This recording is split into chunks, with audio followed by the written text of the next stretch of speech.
वो रैयती जमीन थी, किसी जमींदार की जमीन थी, और जमींदार अपने घर पे काम करने वाले जो जौन मजदूर होते हैं, जो उसका खेती बाड़ी करते हैं, जो घर बार देखते हैं, वैसे लोगों को अपनी जमीन का कुछ हिस्सा बसने के लिए दे देते हैं। आमतौर पे पुराने जमाने में आप लोग देखते होंगे कि जमींदारों के द्वारा बहुत सारे लोगों को बसाया गया है अपने जमीन पे, लेकिन खतियान आज हम जब देखेंगे तो वो खतियान आज भी उसी जमींदार के नाम पे दर्ज है। तो अगर ऐसा कोई कंडीशन है जिसमें एक रैयत अपनी जमीन किसी दूसरे रैयत को दे दिया हो बसने के लिए, रहने के लिए, तो उसके लिए एक पर्चा निर्गत होता है, वो कहलाता है वास्कित पर्चा।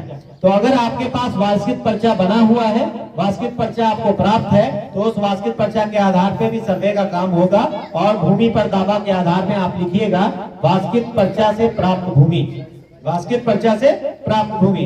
तो ये आपको वास्कित पर्चा के आधार पे भी नया सर्वे हो जाएगा। उसके बाद एक और पर्चा आता है जिसको भूदान का पर्चा बोलते हैं। जो आपके गांव के भूमिहीन किसान हैं, वो भूमिहीन किसान को भूदान कमेटी की तरफ से जमीन बसने के लिए, रहने के लिए दिया जाता है। तो भूदान कमेटी जब भी जमीन देती है तो भूदान का एक पर्चा देती है, उस पर्चा के आधार पे आपका सर्वे का काम होगा। अगर आपके पास भूदान का पर्चा है तो आप वो भी जमा करेंगे और भूमि पे दावा का आधार में आप वहां पर लिखिएगा भूदान पर्चा से प्राप्त भूमि।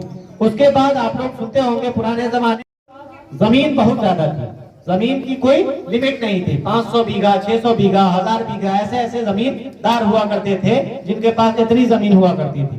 तो वैसे लोगों के लिए सरकार 1972 ने एक रूल लाया था जिसको सीलिंग एक्ट बोलते हैं। सुने होंगे आप लोगों के गांव में कि सीलिंग आया था, सीलिंग का नियम आया था। सीलिंग एक्ट जो है वो हिंदी में भू हदबंदी कानून कहलाती है। भू हदबंदी में एक लिमिट सेट कर दिया गया कि किसी जमींदार के पास या किसी भूदारी के पास जमीन को 4 कैटेगरी में बांट दिया गया कि इस कैटेगरी की इतनी जमीन ही एक भूदारी रख सकते हैं। जैसे घरारी की किसी के पास जमीन है तो घरारी की जमीन में फिक्स कर दिया गया कि आप इतना लिमिट में ही जमीन रख सकते हैं। अगर इससे ज्यादा घरारी की जमीन अगर आपके पास है तो फिर वो सरकार आपसे ले लेगी। तो वैसे ही खेती वाली जमीन में भी एक लिमिट सेट कर दिया गया।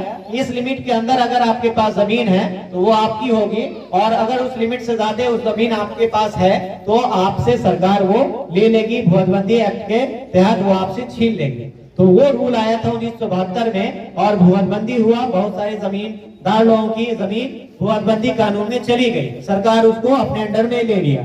और सरकार कोई भी जमीन जब लेती है तो अपने पास रखती नहीं है, उस पे या तो कोई योजना शुरू हो जाता है, सरकारी भवन बन जाता है, या फिर आम रैयतों के बीच में उसका वितरण कर दिया जाता है और उससे सरकार को टैक्स मिलता रहता है। सरकार अगर अपने पास रखेगी तो फिर उसको कोई फायदा नहीं है। सरकार की जमीन को कोई ना कोई आम किसान जोत तोड़ के ही खाता है, उसका पैसा, उसका जो लगान है वो सरकार को नहीं मिलेगा। तो सरकार हमेशा अपनी जमीन को किसी न किसी को बंदोबस्त करता है, या तो विभाग को बंदोबस्त कर दे या किसी आम किसान को बंदोबस्त कर दे। तो वैसी स्थिति में भू हदबंदी से भी बहुत लोगों को पर्चा प्राप्त हुआ है। तो अगर वैसे स्थिति में अगर आप लोगों को पर्चा प्राप्त है तो भूमि पे दावा के आधार में आप लिखिएगा भू हदबंदी पर्चा से प्राप्त भूमि, और या फिर आप उसको लिख सकते हैं परवाना के पर्चा से प्राप्त भूमि। दोनों ऑप्शन आता है उसमें, तो आप ये दोनों चीज वहां पर लिख देंगे। लिखने के बाद लास्ट कॉलम जो है वो है अभियुक्ति का कॉलम। अभियुक्ति के कॉलम में